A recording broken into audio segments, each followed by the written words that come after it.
Chapter 460, Chain Reaction. In the Deep Valley Quarry in the Hill District, the gatekeeper fell asleep once more, carried away by two members of the machinery hivemind. Clad in a white priest's robe and a clergyman's bonnet, Hiramic Haydn gazed at the open mine entrance, his benevolent and gentle face veiled in shadows. After the Church of the God of Steam and Machinery lost all its dioceses in the Lone Kingdom, the former Archbishop of Backland, a member of the Divine Council, returned to the headquarters in Intis. Over the past few years, he had traveled to various places like a firefighter, handling various serious beyonder incidents. He understood better than most clergymen of the God of Steam and Machinery Church that despite the outward appearance of peace, the world was riddled with festering wounds.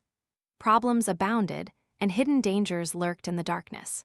The Orthodox churches and government organizations could only strive to maintain stability. Hiramic collected his thoughts and sighed silently. He turned to the machinery hivemind deacon beside him and declared, "Let's take action. God will protect us." By Steam. As he spoke, he drew a triangular sacred emblem on his chest. The burly machinery hivemind deacon issued the command for purification, and the members of the hivemind sprang into action. Some raised iron-black barrel-shaped objects, while others shouldered weapons resembling steam firearms, devoid of backpacks or golden ammunition belts. Still, others produced leather scrolls, charms crafted from various metals, and some pointed rings, canes, and other objects forward. Rumble. The miniature sun-like golden fireball was the first to blast out of a cannon barrel, landing at the heart of the quarry cave. Behind it followed a cascade of colorful cannonballs and bullets of varying shapes. The light and dispersed waves purged the entire Deep Valley quarry repeatedly, maintaining the cave's structural integrity, resulting in only a slight collapse. After a few rounds of purification, the concealed cave within the quarry was breached, unveiling its interior. Hiramic's eyes gleamed with an inhuman, dark red light. He could clearly discern that the white mist within the secret cave had nearly dissipated entirely. Human arms and legs were embedded in the rock walls on either side.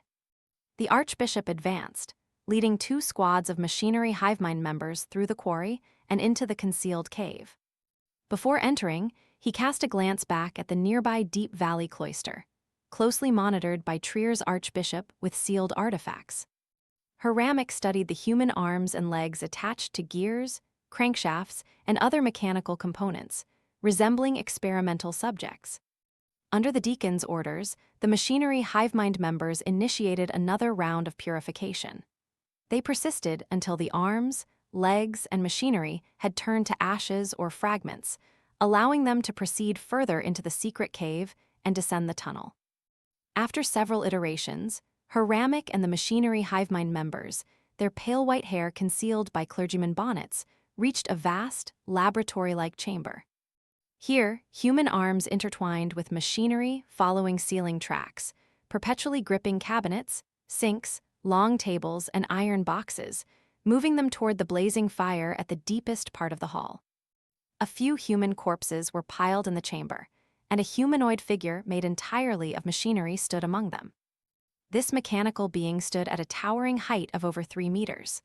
One of his cybernetic eyes resembled an emerald, while the other resembled a ruby, supported by numerous components.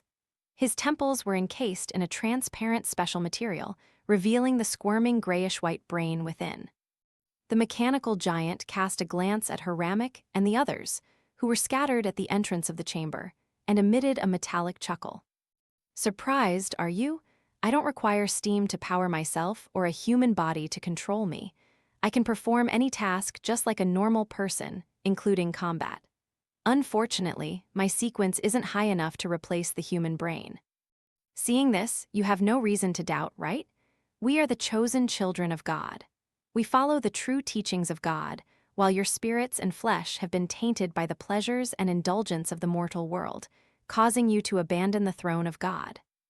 Hiramic surveyed the surroundings and noticed that the machinery hivemind members present remained extraordinarily vigilant and resolute. He nodded in approval.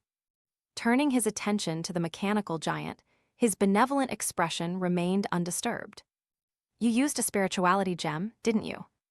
Using humans to refine spirituality gems is even more ruthless and wasteful than employing steam to drive them.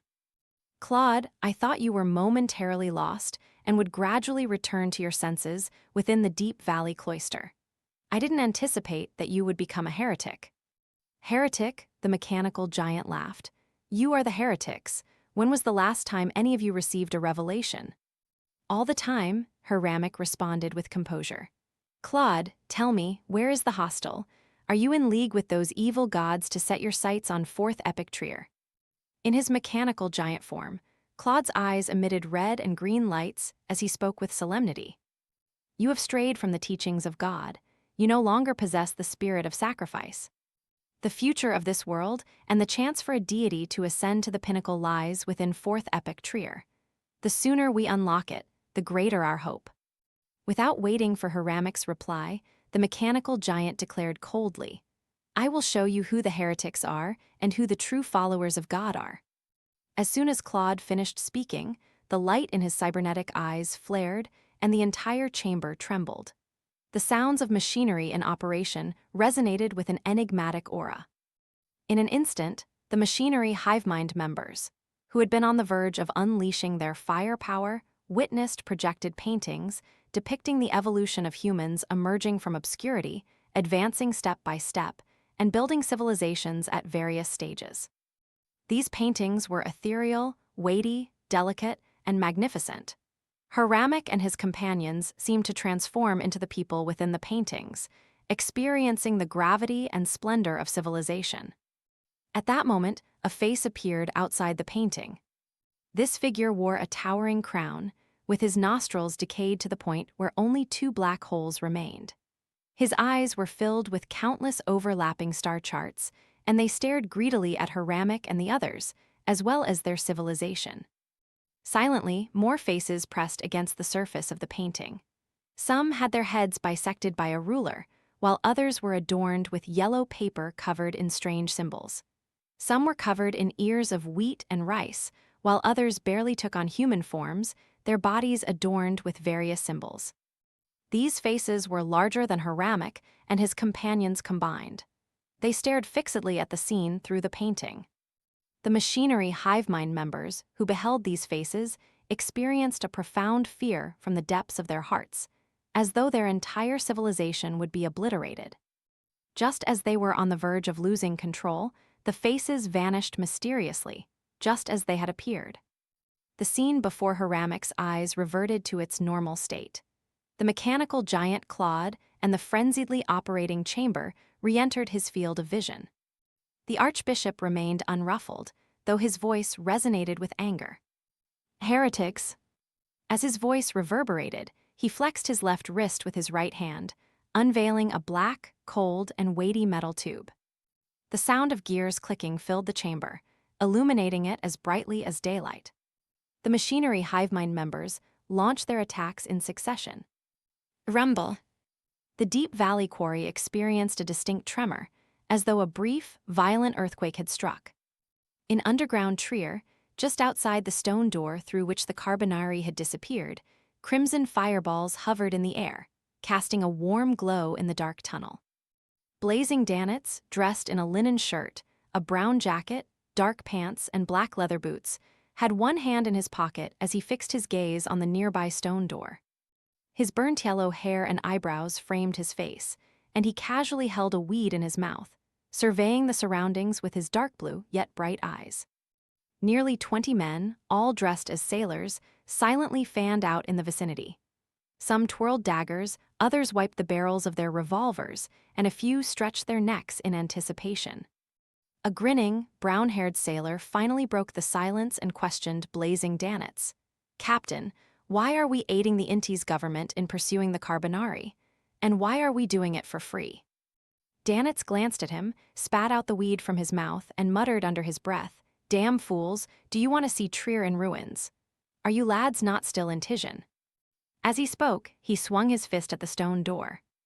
Doesn't this group of assholes not know that their captain owns numerous properties in Trier? Upon the surface of Danitz's clenched fist, blazing white flames gathered as he thrust forward.